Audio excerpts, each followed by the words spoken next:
హైదరాబాద్ నుండి ఏపీ రాజధాని అమరావతికి డైరెక్ట్ రైళ్లు నడిచేందుకు లైన్ క్లియర్ అయింది. విజయవాడ నుండి అమరావతి మీదుగా గుంటూరు వరకు కొత్త లైన్ వేసేందుకు దక్షిణ మధ్య రైల్వే నిర్ణయించింది. మరోవైపు కృష్ణా పుష్కరాలకు 500 ప్రత్యేక రైళ్లను నడపాలని రైల్వే నిర్ణయించింది. స్టేషన్ల ఆధునీకరణ సహా పలు అంశాలపై రైల్వే కీలక నిర్ణయాలను తీసుకుంది.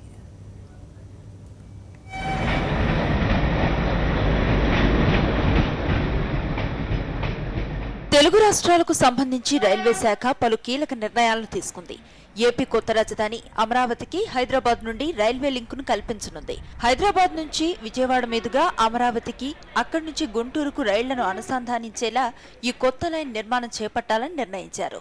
విజయవాడ నుంచి అమరావతి మీదుగా గుంటూరు వరకు ఈ కొత్త రైల్వే లైన్ కు సంబంధించిన సర్వే బాధ్యతను రైల్ వికాస్ నిగమ్ లిమిటెడ్ కు అప్పగించారు. 4 నెలల్లో లైన్ సర్వేను పూర్తి చేసి రైల్వే బోర్డుకు నివేదికను అందించాలని ఆదేశాలు జారీ చేసినట్లుగా దక్షిణ మధ్య రైల్వే జీఎం రవీంద్ర గుప్తా వెల్లడించారు.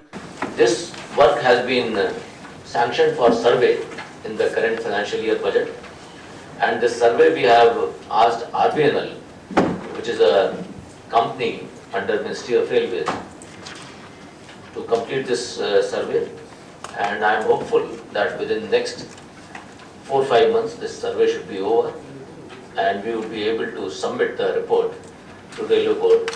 ఆగస్టులో జరగనున్న కృష్ణా పుష్కరాలకు తెలుగు రాష్ట్రాల్లోని కృష్ణా తీరంలోని పుణ్యక్షేత్రాలకు, పట్టణాలకు 500 ప్రత్యేక రైళ్లను నడపాలని దక్షిణ మధ్య రైల్వే నిర్ణయించింది. వీటి కోసం 2000 అదనపు కోచ్లను వినియోగిస్తారు. పుష్కరాల కోసమే Vijayawada, Krishna canal junction, Rayanapadu, Madhuranagar, Gunadala, Ramavarappadu, Vishnupuram, Krishna, Gadwal stations లో ప్రత్యేక షెడ్లను ఏర్పాటు చేస్తున్నారు. విజయవాడ స్టేషన్ లో అదనంగా సీసీటీవీలను, 3 ఎస్కలేటర్లను, విజయవాడ, గద్వాల స్టేషన్స్ లో ఇండికేషన్ బోర్డుల్ని ఏర్పాటు చేస్తున్నారు. కృష్ణా కెనాల్, రాయనపాడు స్టేషన్స్ లో ఫుట్ ఓవర్ బ్రిడ్జిలను నిర్మిస్తున్నారు. ముఖ్య స్టేషన్స్ లో అదనపు బుకింగ్ కేంద్రాలను ఏర్పాటు చేస్తున్నారు. ఈ పనులకు 32.68 కోట్లను ఖర్చు చేస్తామన్నారు. 7 స్టేషన్స్ లో తాత్కాలిక స్టాపేజీతో పాటు అలంపూర్ జోగులాంబ స్టేషన్ ను రెగ్యులర్ స్టాప్ గా మార్చుతామని జీఎం రవీంద్ర గుప్తా తెలిపారు. We will be running about 500 special trains, adding about 2000 additional coaches on the existing trains. We are taking up lot of works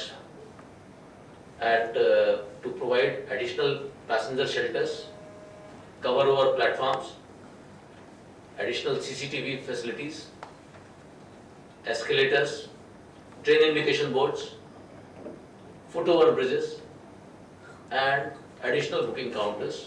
So Krishna పుష్కరాలకు ఎలాంటి ఇబ్బందులు లేకుండా హాయిగా వెళ్లొచ్చే అవకాశాలు మెరుగయ్యాయి. సాక్షి న్యూస్, హైదరాబాద్.